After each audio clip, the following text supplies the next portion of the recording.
नमः शिवाय भक्तों, सावन के सोमवार शुरू होने वाले हैं। बहुत ही शुभ फल देने वाले ये सावन के सोमवार हैं।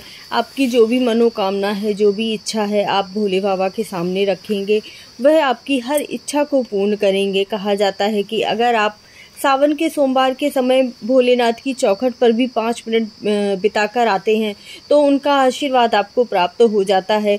तो बहुत ही ज़रूरी वीडियो मैं ये आपके लिए लेकर आई हूँ। अगर आप इसका लाभ प्राप्त करना चाहते हैं तो वीडियो को पूरा देखिएगा और कमेंट करके ज़रूर बताइएगा कि आपको वीडियो कैसी लगी, और कमेंट में ओम नमः शिवाय बस लिखिएगा। तो चलिए मैं वीडियो की शुरुआत करती हूँ।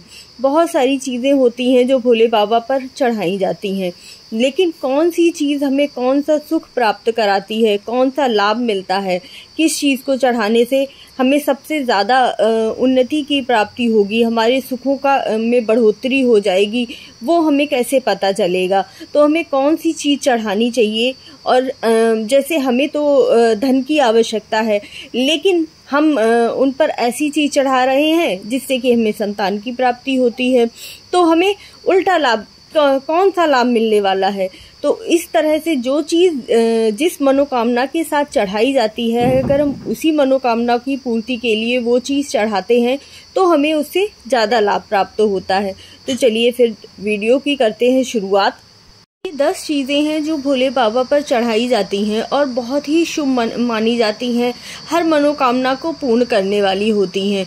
तो आज की वीडियो में मैं उनमें से 5 चीज़ों का ही वर्णन करूंगी, वरना वीडियो बहुत ज़्यादा बड़ी हो जाएगी। तो सर्वप्रथम तो भोले बाबा पर जल चढ़ाओ, तो वे जल चढ़ाने से ही प्रसन्न हो जाते हैं। जब हम भोले बाबा पर जल चढ़ाते हैं तो हमें उत्तर दिशा की ओर मुख कर उन्हें हमेशा जल चढ़ाना चाहिए, और जल को चढ़ाने से हमारे सुखों में वृद्धि होती है, हमारा जो सुख वैभव है वो बढ़ता है।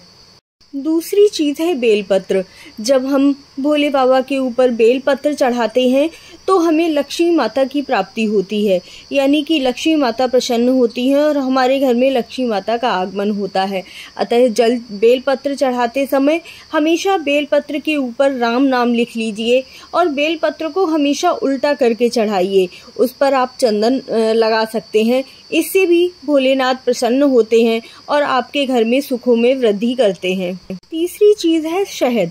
शहद चढ़ाने से भी भोलेनाथ बहुत ज़्यादा प्रसन्न होते हैं। शहद को अगर शमी पत्र के साथ में लाकर चढ़ाया जाए तो संतान की प्राप्ति होती है, अर्थात भोलेनाथ हम पर प्रसन्न होते हैं और संतान की प्राप्ति होती है। अगर आप इस मनोकामना के साथ भोले बाबा पर शमी पत्र और शहद चढ़ाते हैं तो भोलेनाथ आपसे प्रसन्न होते हैं और आपको संतान की प्राप्ति देते हैं। चावल चढ़ाने से भी भोलेनाथ बहुत ज़्यादा प्रसन्न होते हैं। हमेशा अक्षत उनके ऊपर खंडित नहीं चढ़ाना चाहिए, कभी भी पूरा अक्खा चावल ही उनके ऊपर चढ़ाना चाहिए। अगर आप इनकी संख्या 108 करें तो और भी ज़्यादा अच्छा है। देखिए, पूरे सावन के सोमवार आपको बहुत ज़्यादा फल देने वाले हैं, तो आप जो भी चीज़ चढ़ाते हैं अगर 108 की संख्या में चढ़ाते हैं तो भोलेनाथ बहुत ही प्रसन्न होते हैं। चावल हमारे जीवन में शांति, सुख और समृद्धि की वृद्धि करता है, अतः भोलेनाथ चावल चढ़ाने से भी बहुत ज़्यादा प्रसन्न होते हैं। हम सभी को पता है कि सावन के महीने में कच्चा दूध भोलेनाथ पर चढ़ाया जाता है, लेकिन कच्चा दूध चढ़ाने से हमारी कौन सी मनोकामना पूर्ण होती है ये हमें नहीं पता होता है। तो ये जानना बहुत ही ज़रूरी है कि आपको कौन सा चीज़ चढ़ाने से कौन से फल की प्राप्ति हो रही है। तो कच्चा दूध जब आप भोलेनाथ पर चढ़ाते हैं तो आप जो भी मनोकामना लेकर जाते हैं, मतलब कोई आप कार्य करने की सोच रहे हैं, आपका कार्य अटक रहा है, बार बार करने पर भी वह कार्य नहीं हो रहा है, बहुत सारी बाधाएं आ रही हैं उस कार्य में, और आप सोच रहे हैं कि अगर आपका ये कार्य सफल हो जाए तो आपके सारे बिगड़े हुए काम बन जाएंगे। ये सोचकर आप भोलेनाथ की चौखट पर जाते हैं और 1 लोटा जल में थोड़ा सा कच्चा दूध डालकर भोलेनाथ पर चढ़ाते हैं तो भोलेनाथ आपकी मनोकामना हमेशा पूर्ण करते हैं, और कच्चा दूध चढ़ाने से हमें फल की प्राप्ति होती है।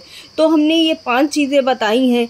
मैं अगली अपनी नेक्स्ट वीडियो में और 5 चीज़ें बताऊंगी कौन सी चीज़ चढ़ाने से आपको कौन से फल की प्राप्ति होगी। वैसे तो कहते हैं कि अगर आप भोलेनाथ के मंदिर में जाकर सिर्फ अपनी झोली फैला देते हैं और भोलेनाथ से अपनी मनोकामना मांगते हैं तो सावन के महीने में वो आपकी हर मनोकामना की पूर्ति करते हैं। बस आप 2 मिनट के लिए भोलेनाथ के चरणों में, उनकी शरण में जाकर बैठ जाइए और वो आपकी हर मनोकामना को पूर्ण करेंगे। आई होप आपको मेरी वीडियो बहुत ही अच्छी लगी होगी, तो कमेंट कीजिएगा और शेयर ज़रूर कीजिएगा, जिससे और लोग भी इस वीडियो का लाभ उठा सकें। ओम नमः शिवाय।